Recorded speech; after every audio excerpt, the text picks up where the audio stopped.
जैसा कि आप जानते हैं, चैत्र नवरात्रि आने वाली है। नवरात्रि में अखंड ज्योत जलाने का बहुत महत्व होता है और इसका बुझना भी अशुभ माना जाता है। जहाँ भी ये अखंड ज्योत जलाई जाती है, वहाँ पर किसी न किसी व्यक्ति की उपस्थिति होना जरूरी होता है।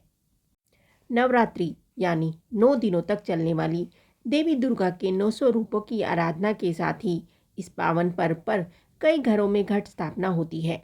इसके साथ ही कई जगह अखंड ज्योत का भी विधान होता है। शक्ति की आराधना करने वाले जातक अखंड ज्योति जलाकर माँ दुर्गा की साधना करते हैं। अखंड ज्योति अर्थात ऐसी ज्योति जो खंडित ना हो। अखंड ज्योत पूरे 9 दिनों तक अखंड रहनी चाहिए, यानी जलती रहनी चाहिए। अखंड दीप को विधिवत मंत्रोच्चारण से प्रज्वलित करना चाहिए। नवरात्रि में कई नियमों का पालन किया जाता है।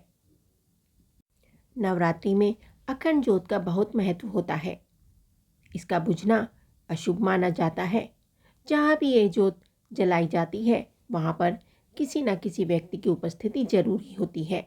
इसे सूना छोड़कर कहीं नहीं जाना चाहिए। अखंड ज्योत में दीपक की लो बाएं से दाएं की तरफ जलनी चाहिए।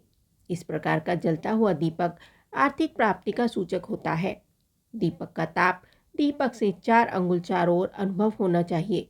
इससे दीपक भाग्योदय का सूचक होता है।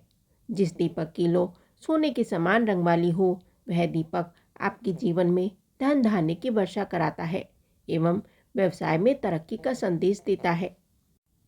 लगातार 1 वर्ष तक अखंड ज्योत जलाने से हर प्रकार की खुशियों की बौछार होती है। ऐसा दीपक वास्तु दोष, कलेश, तनाव, गरीबी आदि सभी प्रकार की समस्याओं को दूर करता है।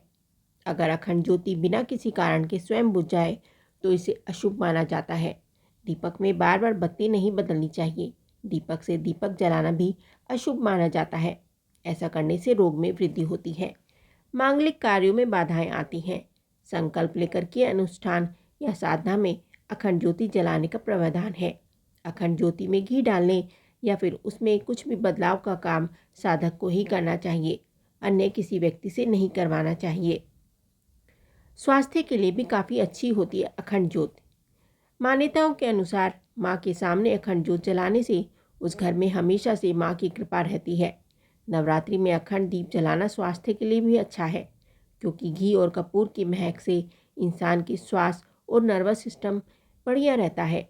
नवरात्रि में अखंड दीप जलाने से माँ अपने भक्तों से कभी नाराज नहीं होती और जहाँ अखंड ज्योत जलाई जाती है, वहाँ बुरी शक्तियों का साया भी उसके आसपास नहीं पड़ता। घी या तेल का दीपक जलाने से दिमाग में कभी भी नकारात्मक सोच हावी नहीं होती और चित्त खुश और शांत रहता है। घर में सुगंधित दीपक की महक चित्त को शांत रखती है, जिसके चलते घर में झगड़े नहीं होते और वातावरण शांत रहता है। अखंड ज्योति को प्रज्वलित करते समय ये मंत्र बोलना चाहिए: शुभम करोति कल्याणम, आरोग्यम धन संपदायम, शत्रु बुद्धि विनाशाय, दीप ज्योति नमस्तुते। अखंड ज्योति जलाते समय ध्यान रखें कि ज्योति के दीपक को अन्न जैसे चावल, जौ या गेहूं के ढेरी पर रखें। इसे कभी भी सीधे जमीन पर ना रखें। घी से जलाई अखंड ज्योति को दाईं ओर रखना चाहिए, वहीं तेल से जलाई अखंड ज्योति को बाईं ओर रखें। ज्योति को घर में अकेले छोड़ना शुभ नहीं माना जाता। ऐसे में कभी भी घर में अखंड ज्योत जलाकर घर को अकेले ना छोड़ें और ना ही घर में ताला लगाएं। अखंड ज्योत जलाने के लिए इस्तेमाल हुए दीपक को या टूटे हुए दीपक का इस्तेमाल नहीं करना चाहिए। 9 दिन पूरे होने के बाद ज्योति को स्वाभाविक रूप से बुझने देना चाहिए। धार्मिक मान्यताओं के अनुसार ज्योति जलने के बाद अगर बुझ जाए तो इसे अशुभ माना जाता है। ऐसे में अगर आप मिट्टी से बने दीपक में अखंड ज्योत जला रहे हैं तो उसे 1 दिन पूर्व दिन भर पानी में भिगोकर रख दें। इसके बाद आप उसका इस्तेमाल कर सकते हैं। ज्योत में समय समय पर तेल या घी डालते रहें। ऐसा करने से ज्योत देर तक चलती है। साथ ही मिट्टी के बड़े आकार के दीपक का इस्तेमाल करें ताकि उसमें डाला गया घी या तेल ज़्यादा दिनों तक चले। जय माता दी। ये जानकारी आपको कैसी लगी हमें कमेंट करके ज़रूर बताएं। साथ ही वीडियो को लाइक करें, चैनल को सब्सक्राइब करें। धन्यवाद।